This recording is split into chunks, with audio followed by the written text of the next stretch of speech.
घर घर में जाके बताएंगे कि आपका स्थानीय नियोजन नीति क्यों नहीं बन रहा है और आपका बेटा का नौकरी क्यों नहीं लग रहा है, आखिर क्या कारण है, आप किसको चुन रहे हैं, एक शिक्षित को चुन रहे हैं या किसको चुन रहे हैं, अशिक्षित को चुन रहे हैं।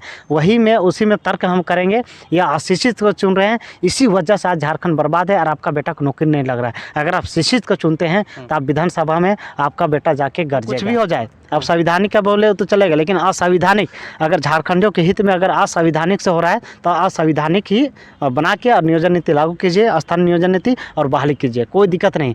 अभी पता है ना 22 साल में कितना संवैधानिक रूप से बहाली हुआ है जी, सब में तो केस हैं, तो सब तो असंवैधानिक है।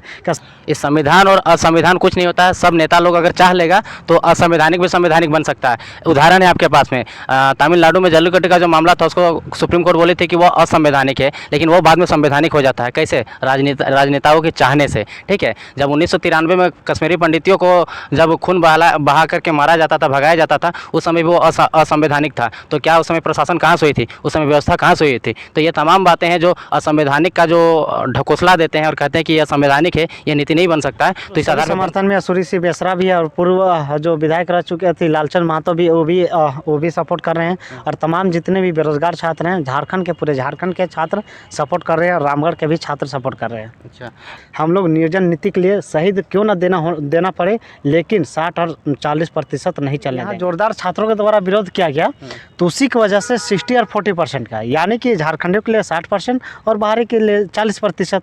तो वैसे नियोजन नीति बन रहा है। तो 9 तारीख ही था, लेकिन वो समझ गए कि रामगढ़ उपचुनाव होने वाला है और कहीं ना कहीं अगर ये नीति अगर जारी कर देते हैं तो पूरे झारखंड के छात्र आगे आ जाएंगे आंदोलन करने के लिए। और रामगढ़ उपचुनाव में कहीं ना कहीं हमको मतलब कि काला चेहरा का देखना पड़ जाए, इसलिए है कि नहीं किए। और यही वाला मुद्दा हमको लगता है कि ये चुनाव के बाद ही लागू करेंगे, लेकिन छोड़ेंगे नहीं, 60 और 40 नहीं चलने देंगे, क्यों ना शहीद होना पड़े। क्योंकि अब झारखंड राज्य मांग के लिए कितनों शहीद दिया यहाँ के झारखंडी के लोगों ने। अब जो है हम लोग नियोजन नीति के लिए शहीद क्यों ना देना पड़े, लेकिन 60 और 40% नहीं चलने देंगे। सरकार चाहे तो नियोजन नीति कभी भी बना सकती है, लेकिन बात यहाँ पे हो रहा है कि किस आधार पे बनाया जाए।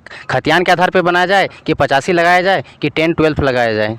कुछ नहीं, 85-85 कुछ नहीं, खतियान के आधारित पर नियोजन नीति बनाई। और यहाँ जो होता है 3rd और 4th ग्रेड का होता है वो लॉक कीजिए, 24 जिला का लॉक कीजिए आप। कितना % में लॉक कर दें? अरे उसका पूरा, जैसे रघुवर 100% चाहिए आपको? 100%। और हम नहीं बोल रहे हैं ये ग्रेड में, हम नहीं बोल रहे हैं जेपीएससी में नहीं बोल रहे हैं, ये 3rd और 4th ग्रेड, यानी कि आपको पता है कौन वाला से, जैसे झाड़ू पोछा वाला है, जैसे बर्तन मांजे, या जितने भी सारे 3rd और 4th ग्रेड में आते हैं, पियून जितने भी आते हैं, सारा का सारा यहाँ स्थानीय निवासी होना चाहिए। और उसमें 10% कोई भी है झारखंड में स्थानीय नियोजन नीति बने, 10% बाहरियों को होना चाहिए। क्योंकि 22 साल आज हो गया है, बाहरी आज झारखंड को चूसा गया है, खोखला किया गया है, तो उसको बचाने के लिए, उसको टेकअप करने के लिए, मेकअप करने के लिए इनको लॉक करना ही पड़ेगा। और जिसका एज एक्सपायर हो गया वो क्या करेगा जी?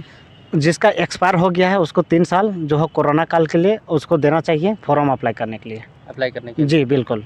अच्छा ठीक है, तो आपका कहने का मतलब है कि जो नियोजन नीति है उसको सीधे खतियान से जोड़े, 32, 36, 34 नहीं चाहिए? 32 नहीं, देखिए 32, 64 जैसे खतियान हो गया तो यानी 32, 64 क्या चीज़ है, वही नहीं है नियोजन नीति। तो स्थानीय नियोजन नीति तो वही नहीं है कि खतियान आप दिखाइए, ये चीज़ कीजिए। तो 32 या सर्वे जिस आधार पर सर्वे हुआ है उसके अनुसार से खतियान दिखा के और मतलब फॉर्म अप्लाई करवाइए।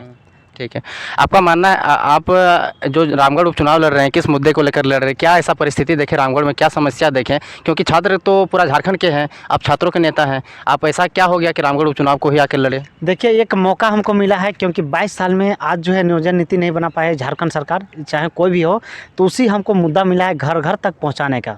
यानी कि घर घर में जाके बताएंगे कि आपका स्थानीय नियोजन नीति क्यों नहीं बन रहा है और आपका बेटा का नौकरी क्यों नहीं लग रहा है, आखिर क्या कारण है, आप किसको चुन रहे हैं, एक शिक्षित को चुन रहे हैं या किसको चुन रहे हैं, अशिक्षित को चुन रहे हैं। वही में उसी में तर्क हम करेंगे, या अशिक्षित को चुन रहे हैं, इसी वजह से आज झारखंड बर्बाद है और आपका बेटा को नौकरी नहीं लग रहा है। अगर आप शिक्षित को चुनते हैं तो आप विधानसभा में आपका बेटा जाके गरजेगा। और तो क्या योगेश चंद्र भारती अगर विधायक बन जाते तो क्या सिर्फ युवाओं और नौकरी के लिए बात करेंगे, महिला सुरक्षा के लिए, किसानों के लिए, बुद्धिजीवियों के लिए कुछ करेंगे कि नहीं करेंगे? देखिए क्या मैनिफेस्टो आपके पास में? आपका कहना सही है, 1 साल का ये मतलब जो भी जो चुन के आएगा 1 साल के लिए, तो 1 साल में तो हम ज़्यादा काम नहीं कर पाएंगे, लेकिन हम इतना तो कर सकते हैं कि जितना मेरा पेमेंट मिलेगा विधायक में वो सारा जो है गरीब जनता को बांट देंगे। जैसे 4 प्रखंड है, चारों प्रखंड में और प्रत्येक महीना या सप्ताह में हम घूमेंगे और वही पैसा को हम देखेंगे कि इसको पैसा देने लायक है, उसको सारा पैसा हम एक भी पैसा नहीं लगेंगे, और घर से देना पड़े तो हम घर से भी देंगे।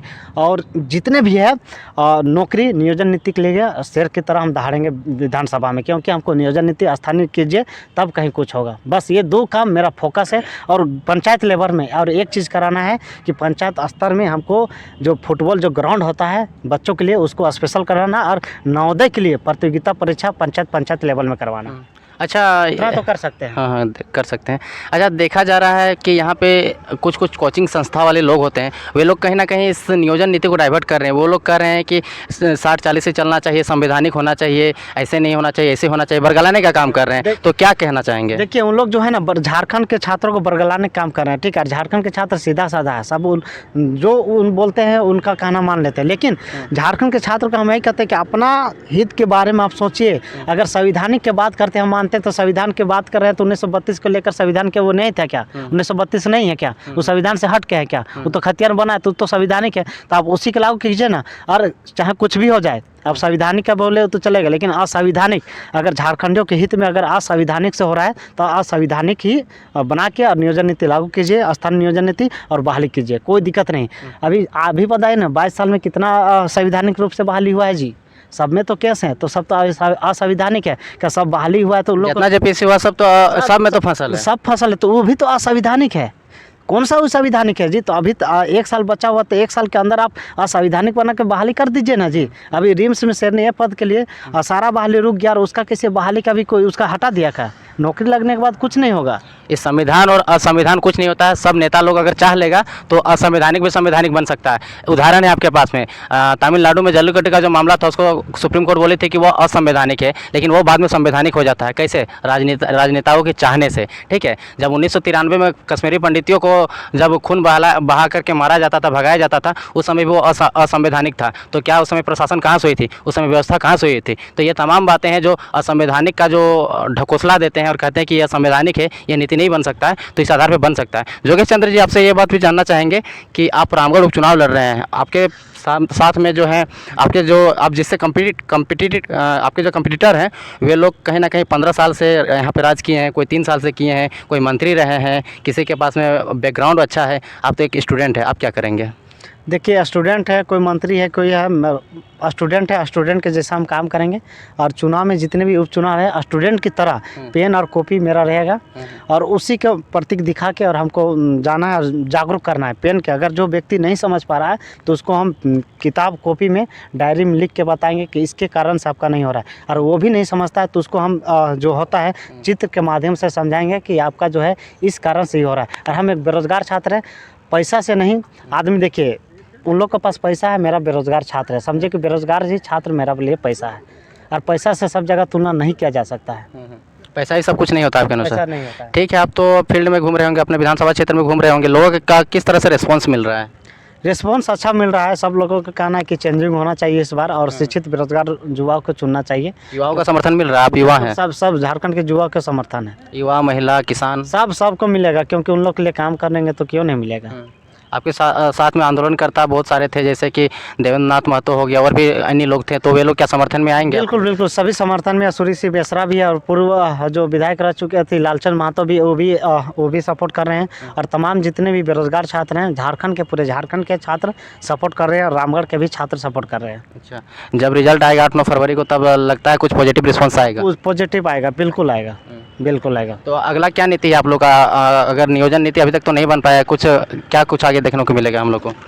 नियोजन नीति वही, जैसे कि नियोजन नीति के लिए अगर इसी बीच में 60 और 40% का अगर जारी कर देता है तो यहाँ वो चुनाव लड़ छोड़ के, लेकिन हम सरकार के प्रति लड़ाई करेंगे। ठीक है, तो ये थे हमारे साथ योगेश चंद्र भारती, जो कि अपने नियोजन नीति और छात्र हित के मुद्दों में हमेशा मुखर आवाज़ रखने वाले थे, और आगे भी आप लोग का इनके साथ इंटरव्यू दिखाते रहेंगे समय में। तब तक हमारे चैनल में बने रहें। योगेश चंद्र भारती, लास्ट में क्या कहना चाहेंगे युवाओं से? युवाओं से यही कहना चाहते हैं कि आप जो है शिक्षित बेरोजगार को चुने, अन्यथा आप जो है जिस प्रकार वैकेंसी रद्द हो रहा है उसी प्रकार आपका एज जो है रद्द होते आ रहा है। तो आप सोचें कि आप किसको वोट देना है, नहीं सुनना है, और अपना फादर को यानी कि किसान गरीब बाप को भी और पिताजी को भी समझाइए कि नहीं, सही में बेरोजगार छात्र को चुनना चाहिए जो आवाज़ वो उठाता है उसके लिए, ना कि जो पैसा आप ही को पैसा जो है ढांपा जाता है करप्शन के माध्यम से और करोड़ लाखपति बनाया जा रहा है। तो उससे बच